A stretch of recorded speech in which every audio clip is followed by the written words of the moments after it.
Everyone, स्वागत है मेरे एक और ब्लॉग पर। आज हम बात कर रहे हैं उस कहानी की तरफ जो अरब मीडिया में एकदम छाया हुआ है। एक सऊदी नौजवान मोहम्मद बिन मुरसिल सऊदी अरब के शहर नजरान का रहने वाला था, जिसके हाथों उसके कज़िन का कत्ल हो गया मामूली सी तलखी की वजह से, और उनको जेल हो गई। मोहम्मद बिन मुरसिल को जेल हो गई। कुछ अरसे जेल में गुजरने के बाद अदालत ने कसास के रूप में उसकी गर्दन उड़ाने का हुक्म दिया। जैसा कि आप लोग जानते हैं कि यहाँ पे कानून के हिसाब से अदालत में मौत कत्ल का बदला फिर कत्ल ही होता है।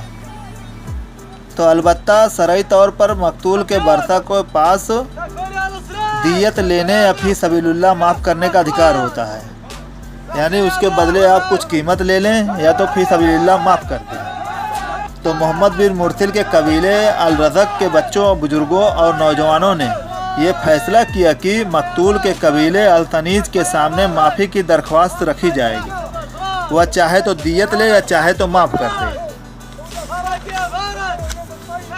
ये माफ़ी की दरख्वास्त रखने का जो अंदाज़ था ये इतना मकसूद था कि मुनफरद था कि ये इतनी अजीज़ और फरियाद लिए था कि पूरे अरब मीडिया का ये मौजू बन गया, क्योंकि इन्होंने जो माफ़ी मांगने का तरीका अपनाया वो आज तक सऊदी के इतिहास में कभी ऐसा नहीं हुआ। मोहम्मद मुरसिल के कबीले के छोटे बड़े बुजुर्ग बच्चे सब मकतूल के दरवाज़े पर पहुंच गए। मकतूल के वर्सा को बुलाया गया। उसके सामने कबीले के सरदारों और शेखों ने और जवानों और बच्चों ने अपनी अकाले चादरें, लंबे जुब्बे उतार के मकतूल के वर्सा के कदमों में रखे। इज़्ज़त और फ़ख्र समझी जाने वाली चीज़ें और असिया उतार के मकतूल के चौखट में रख दिया। अब अपनी चादरों से घुटनों को बांधकर ज़मीन पर लेट गए। सरों पर मिट्टी डाला। शायरों ने माफ़ी के कसीदे पढ़े। कातिल के नन्हे बच्चों ने कि इस तरह दुआ की कि जिगर कट जाए। पूरा सऊदी अरब बोल पड़ा कि माफ़ किया जाना चाहिए।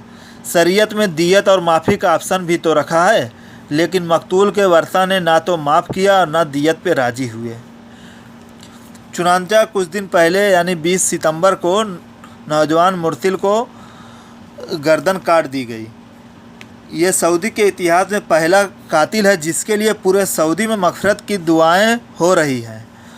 लोग हमदर्दी का इजहार कर रहे हैं, लेकिन दूसरी तरफ कानून अपनी जगह कितना मजबूत है, कितना सब होने के बाद भी नाफिज हुआ।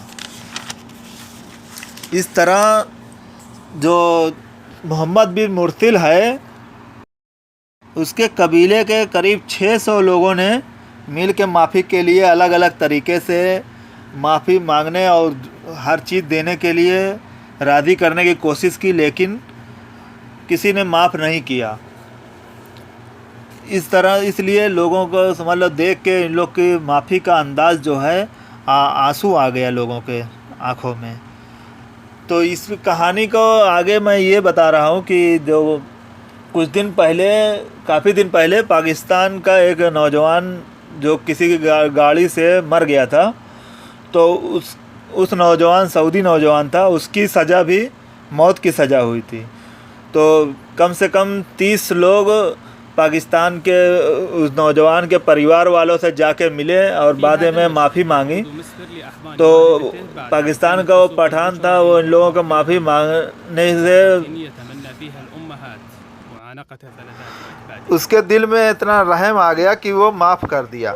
लेकिन वही चीज़ सोच के ये मोहम्मद बिन मुरसिल के कबीले ने कम से कम 600 लोगों, पूरे कबीले के 600 लोग जो जाके माफ़ी मांगे। अलग अलग तरीके से शायरों को बुलाया गया, माफ़ी के कसीदे पढ़े गए, अलग अलग तरीका अपनाया गया, बहुत कोशिश की गई, हर चीज़ देने के लिए राज़ी करने की कोशिश की गई, लेकिन मकतूल के घर वालों ने माफ़ नहीं किया, सज़ा हो गई।